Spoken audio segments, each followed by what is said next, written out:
The notification lit up my phone screen at 9:47 p.m., and suddenly the air in my grandfather's living room felt too thin to breathe. My brother Tyler's Instagram post loaded slowly, each pixel revealing another layer of betrayal. White sand beach, crystal blue water. My entire family raising champagne flutes toward the camera. My parents, Tyler, my aunts and uncles, cousins I'd grown up with. Everyone. Everyone except me. My fingers went numb around my phone. 2 hours ago, I'd been racing through Atlanta traffic, my heart in my throat, thinking my grandfather had fallen and hurt himself badly. My mom's voice on the phone had been shaky, desperate. "We need you here, Morgan. It's serious." I'd canceled my flight to Chicago, blown off the biggest client pitch of my career, and driven straight to his house in Buckhead with my stomach twisted in knots.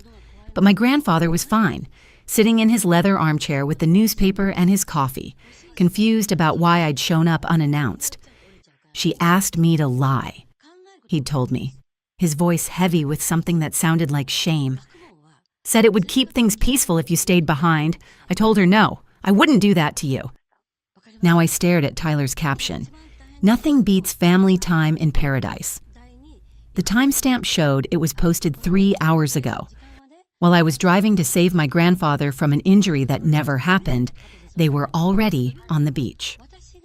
My name is Morgan, I'm 34, and I'm a financial planner. This is the story of how I stopped being invisible. I'd grown up in Atlanta in a family that looked perfect from the outside. Big house in Brookhaven, luxury cars in the driveway, a chain of boutique hotels that made everyone think we were living some kind of dream. But inside those walls, there was always a hierarchy, and I was never at the top of it. My younger brother Tyler got everything handed to him.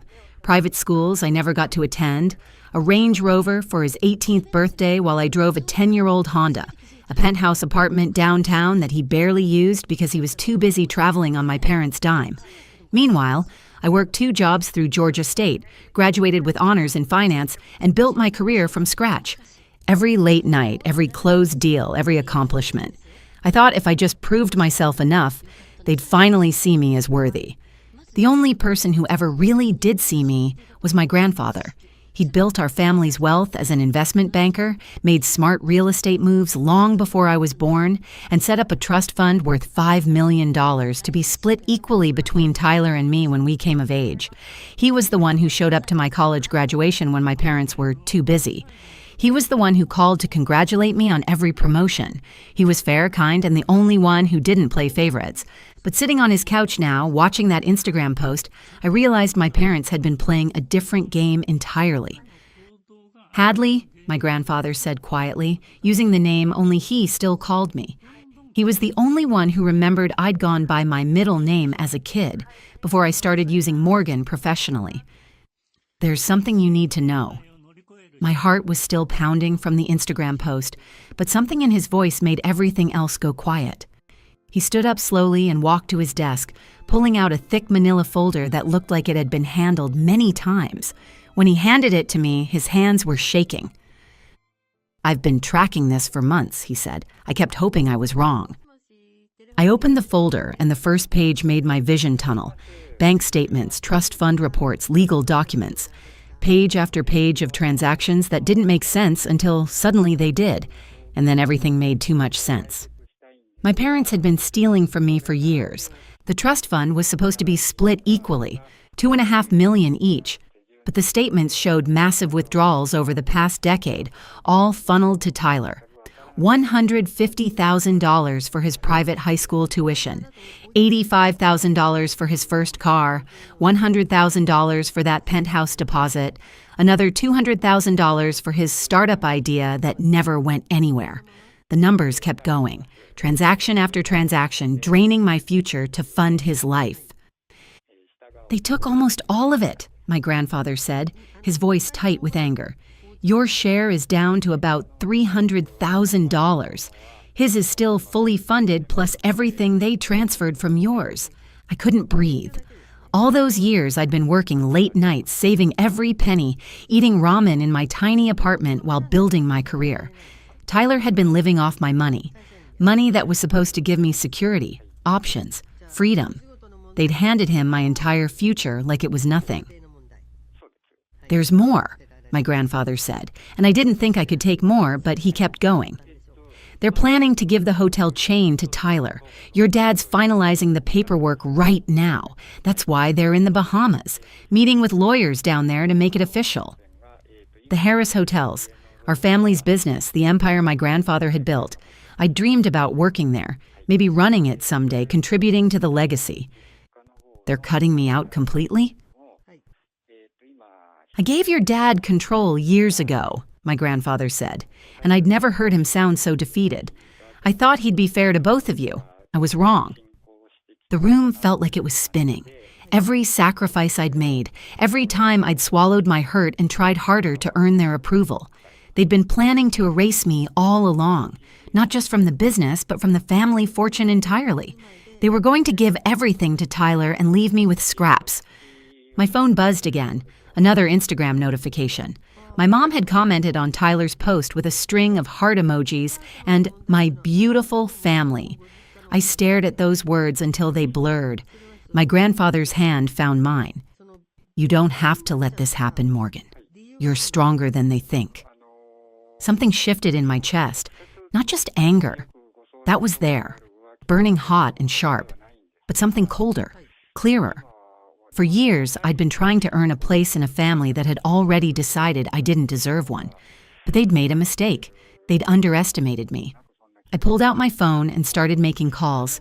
The first was to my Aunt Rebecca, my dad's younger sister who'd walked away from the family business a decade ago. She was a corporate attorney in downtown Atlanta, the kind of lawyer who didn't lose cases, and she'd always told me if I ever needed help, she was there. She picked up on the second ring. "Morgan, it's late. What's wrong?" "Everything," I said. "Can you come to Grandpa's house?" 40 minutes later, she pulled into the driveway and hurried inside.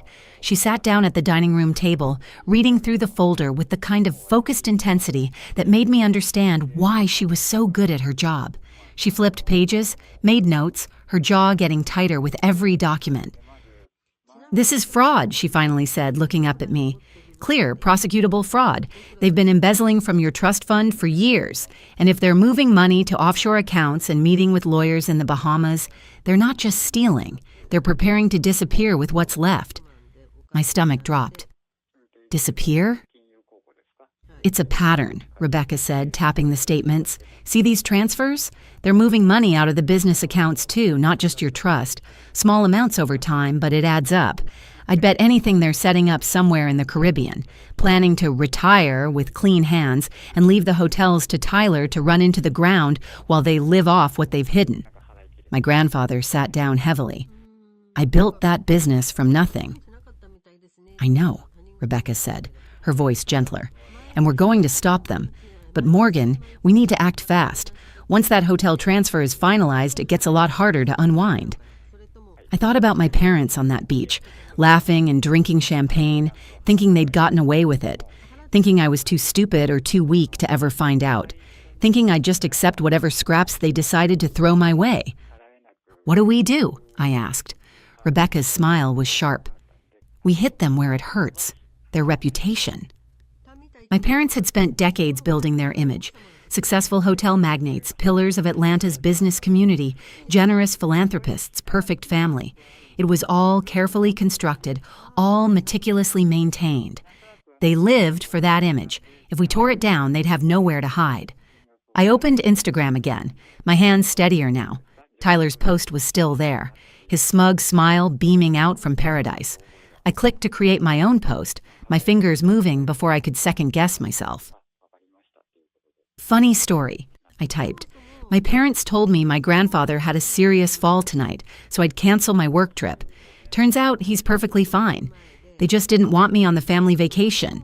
Even funnier, they've been stealing from my $5 million trust fund for years to fund my brother's lifestyle, and they're planning to give him our family's hotel chain while cutting me out entirely. They thought I'd never find out." I attached a screenshot of Tyler's post and hit share. For about 30 seconds, nothing happened. Then my phone started exploding. Notifications flooded in, likes, comments, shares. Friends from college, business contacts, distant cousins, even some of my parents' acquaintances. The questions came fast, and is this real? What's going on with Harris Hotels? Oh my God, Morgan, are you okay? The truth was spreading, and there was no way to stop it. My phone rang.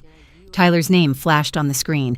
I let it ring twice before answering, putting it on speaker so Rebecca and my grandfather could hear.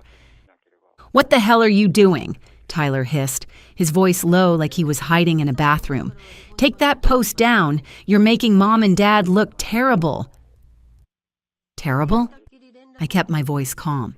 "They lied about Grandpa being hurt, Tyler. They stole my trust fund. They're giving you everything while cutting me out. But sure, I'm the problem here." "It's not like that." "Then what's it like? Explain to me how taking $2 million from my account to fund your life is anything other than theft." Silence. Then, "You don't understand. It's complicated. They were going to pay it back." "When? After they transferred the hotels to you and retired to their offshore accounts?" More silence.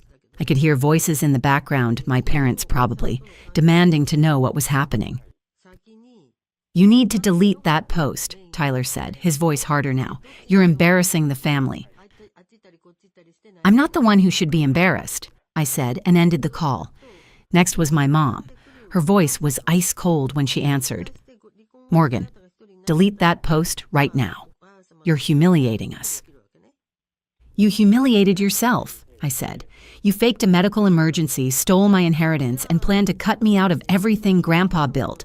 I'm just telling the truth." "We did what was best for the family," she snapped.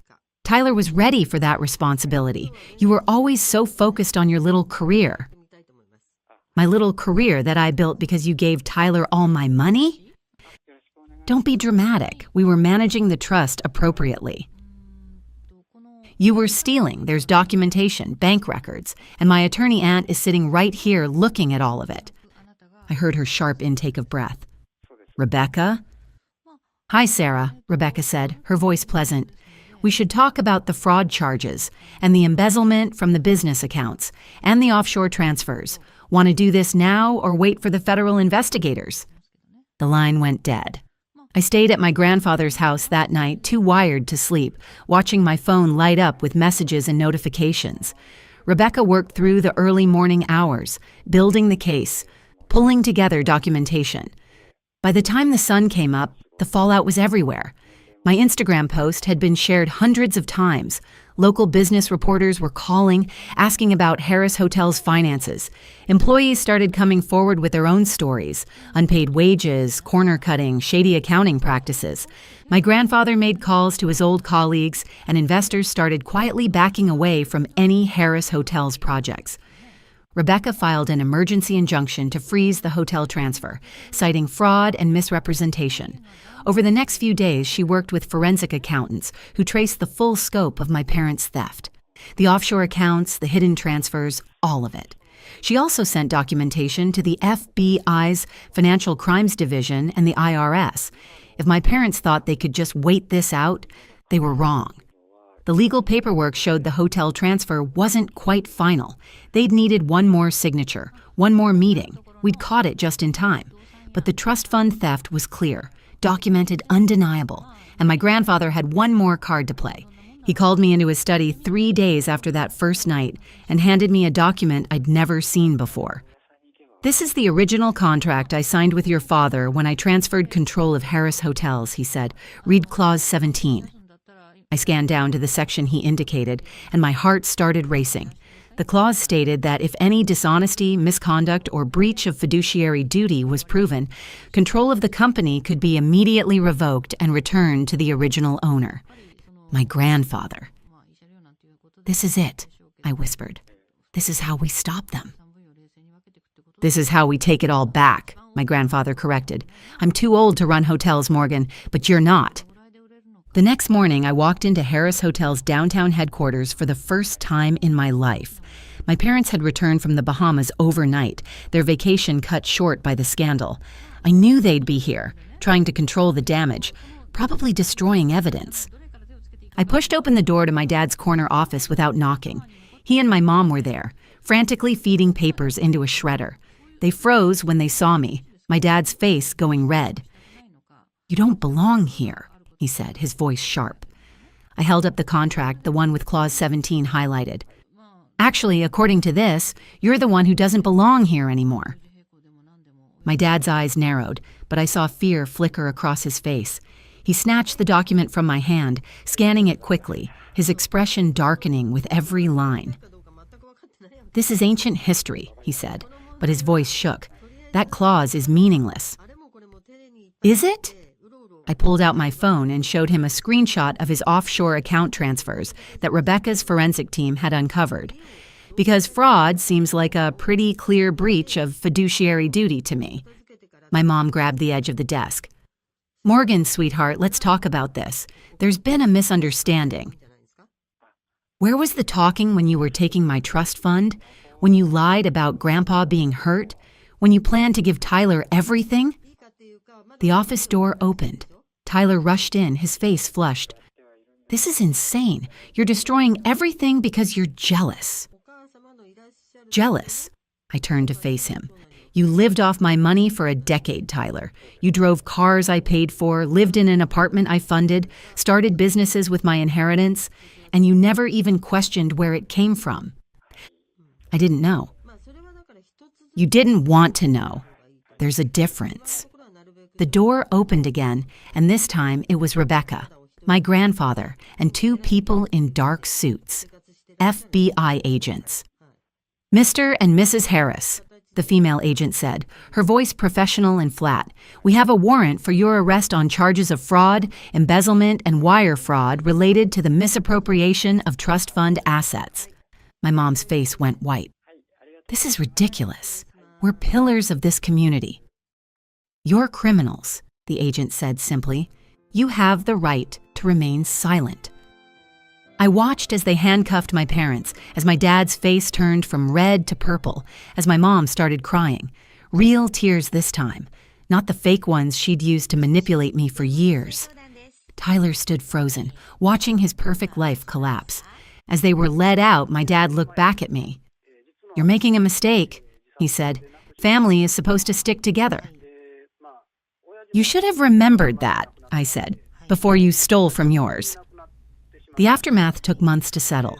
The court case was comprehensive.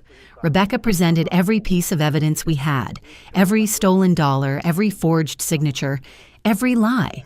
The forensic investigation revealed that my parents had transferred over $3 million to offshore accounts in the Cayman Islands, money they'd planned to live off after retiring. The court ordered those accounts frozen and the money returned to the trust and business accounts. The judge ruled that the hotel transfer was fraudulent and void. My parents' attempt to rewrite the family legacy was dead. But the court went further. Based on the contract clause and the proven fraud, they awarded full control of Harris Hotels to my grandfather, who immediately transferred it to me. The business they'd tried to keep from me, the legacy they'd attempted to erase me from, was mine. My parents faced federal charges. My dad got 6 years, my mom got 4. The appeals they filed were denied within 3 months. Tyler, who'd benefited from their fraud but hadn't actively participated in it, avoided prison but was left with nothing. The trust fund money he'd spent was gone, his access to family wealth cut off, his cushy life over. The Range Rover and penthouse, both technically bought with stolen money, were repossessed and sold with the proceeds going back into my trust fund. He sent me a text a few weeks after the sentencing. "I'm sorry, I should have known something was wrong. Can we talk?" I read it twice, then deleted it. Some betrayals cut too deep to heal, and I was done carrying the weight of his willful ignorance. Over the next year, he tried calling twice more, both times leaving voicemails asking to meet. I never responded. As far as I'm concerned, Tyler made his choice when he chose not to question his privilege. That chapter of my life is permanently closed. Taking over Harris Hotels wasn't easy. My dad had left a mess, shady contracts, unpaid vendors, a toxic workplace culture where fear kept people quiet. I spent the first month just talking to employees, hearing their stories, learning about all the small cruelties that had happened while my parents prioritized image over integrity. I started making changes, paid back wages in full, set up a scholarship fund for employees' children, brought in an independent auditor to clean up the books, implemented transparent accounting practices. Slowly, carefully, I rebuilt not just the business, but its reputation. Rebecca stayed on as our general counsel, helping me navigate the legal complexities and making sure everything I did was airtight. Having her there meant everything. She was the family I actually wanted. One evening, 6 months after taking over, I asked my grandfather to meet me at our flagship hotel. We took the elevator up to the rooftop terrace, and I led him out onto the deck where the Atlanta skyline sparkled below us, lights reflecting off glass towers. He had a glass of bourbon, I had coffee, and we watched the sun set over the city. "You know what I'm proudest of?" he said quietly. "What?" "That you didn't become like them. You had every reason to be bitter, to be cruel, to use your power to hurt people the way they hurt you. But you didn't." I thought about that. It would have been easy to be vindictive, to make Tyler suffer more, to publicly shame my parents beyond what the legal system already did. Part of me had wanted to. "They tried to make me invisible," I said. "The best revenge is refusing to disappear." He smiled. "The business is in good hands." We sat there as the sky turned from orange to purple to deep blue, and I felt something I hadn't felt in years: peace. Not because I'd destroyed my family, that gave me no joy, but because I'd finally stopped letting them define my worth. Harris Hotels is thriving now. We're profitable, ethical, and growing. Employees actually want to work here. Guests leave positive reviews not just about the rooms, but about how they were treated. I'm building something real, something honest, something that actually lives up to my grandfather's legacy. Sometimes I think about my parents in prison, about Tyler struggling to build a life without their money, about how different things could have been if they'd just been fair. But mostly, I think about the employees who depend on me, the business I'm growing, the future I'm building on my own terms. They thought they could erase me from the family story. Instead, I became the one who rewrote it. To everyone who's followed this journey, thank you. You've been with me through the discovery, the fight, and the moment I took back my life. If this resonated with you, if you've ever felt invisible in your own family or had people underestimate what you're capable of, hit that subscribe button. Every story we share here is about facing hard truths, standing up for yourself, and building something better from the ruins. Keep fighting for what's yours, and I'll see you in the next one. Before you go, here's a quick bonus for sticking around. If you love learning and growing like I do, you need to try audiobooks. I've got an exclusive deal with Audible. Your first month is completely free. That's access to over 500,000 titles, zero cost to you. All the details are waiting in the description. Don't miss this one.